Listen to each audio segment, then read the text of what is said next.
Good evening. I want to thank you for tuning in to our little devotional video this evening. Of course, unfortunate that we're not able to be in the building tonight, but probably a good idea for people to stay off the roads. It's still really slick out there.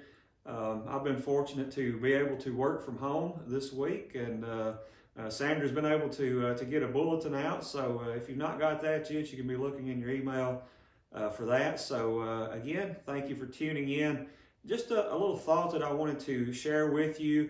Of course, if you want to continue your studies in what we've been looking at in the books of the Kings, you can start with the things to do with Saul and begin reading past Saul, or actually with Solomon. We had just covered the death of David, the death of Solomon, and getting ready to look at some of the things that went on with the divided kingdom. So when we're back in the building on Wednesday night, we will be looking at the things that went on after the death of Solomon and how the kingdom was split between Rehoboam and Jeroboam, some of the mistakes that were made by Rehoboam, who he took advice from. So if you want to read some of those things, that would be a good place to start your reading as far as preparing for the upcoming weeks. Hopefully we will be back in the building really soon. I know that it's just the best case for us to be able to get together and study together and encourage each other. Now, as far as the devotional thought goes this evening, I wrote an article sometime back, and I titled the article, Reading This May Kill You. And the first line of the article, I said, you started reading anyway, didn't you? Because I know that it's human nature, you know, the old saying like curiosity kills the cat or something like that.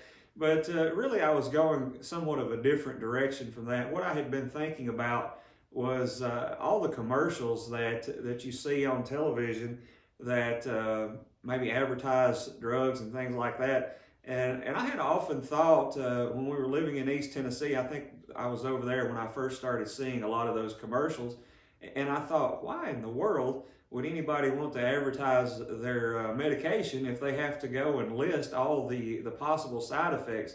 I'll be honest with you, some of the medications that I've had to take through the years, I mean, even ibuprofen, you probably don't want to read the things that could possibly happen to you from taking ibuprofen or acetaminophen, Tylenol, something like that. All those things have got side effects, and when they post those commercials or when they air those commercials, they have to list all those side effects. And I thought, why in the world would anybody want to air those commercials?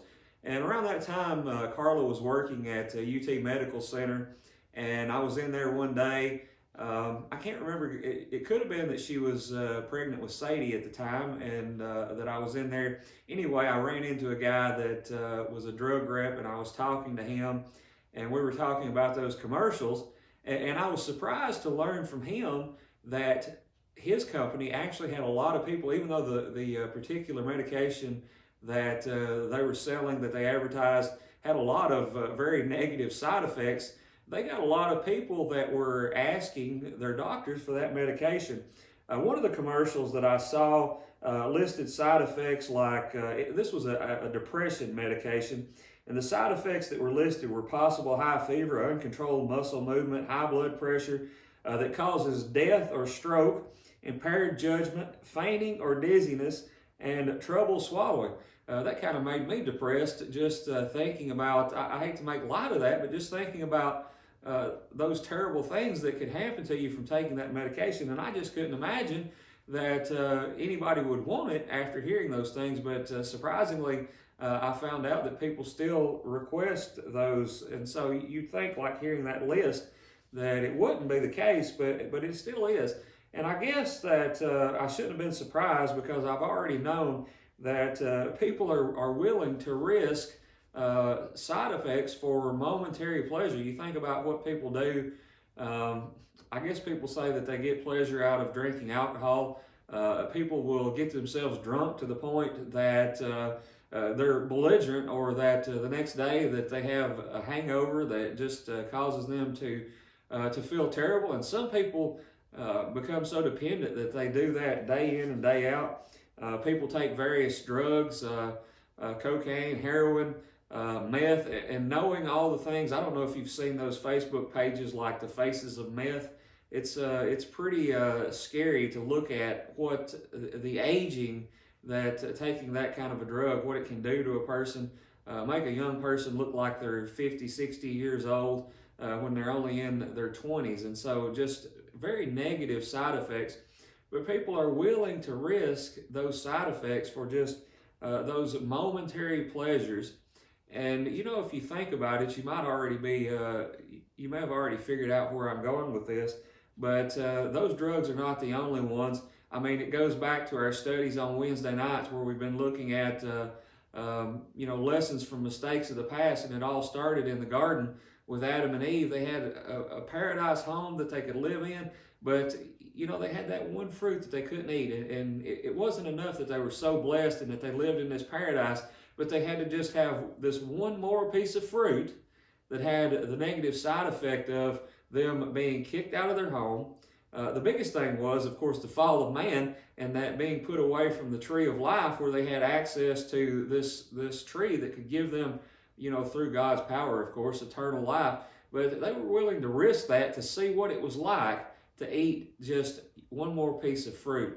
And so the passing pleasures of sin, the Hebrews writer talks about Moses and said that he was, willing to give up the passing pleasures of sin to be reproached with the people of God. It was because Moses was looking beyond that, and he was thinking about a better home. He was thinking about a heavenly home. And so he was seeing the big picture of things. And so it really comes down to that. Sometimes we have to choose between what we want right now or what we really want the most, and thinking about all the negative side effects of choosing what we want right now, what it could be in our life and how it could affect us down the road.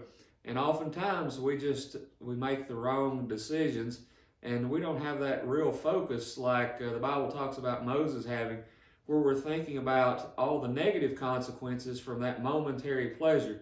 And so people give in to all kinds of things. We don't have good control over our emotions, over the decisions that we make sometimes.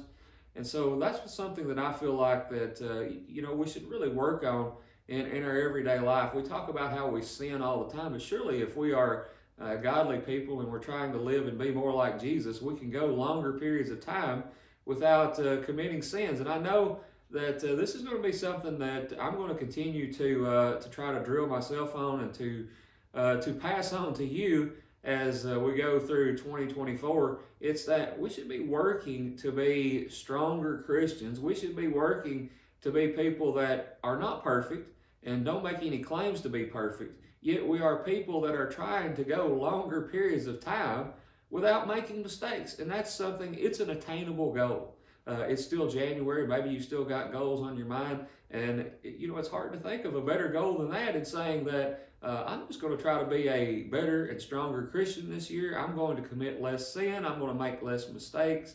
And I'm going to go longer periods of time between messing up, because I'm going to put away the passing pleasures of sin and look for a home in heaven that's far beyond any kind of pleasure that we could think about here on this earth.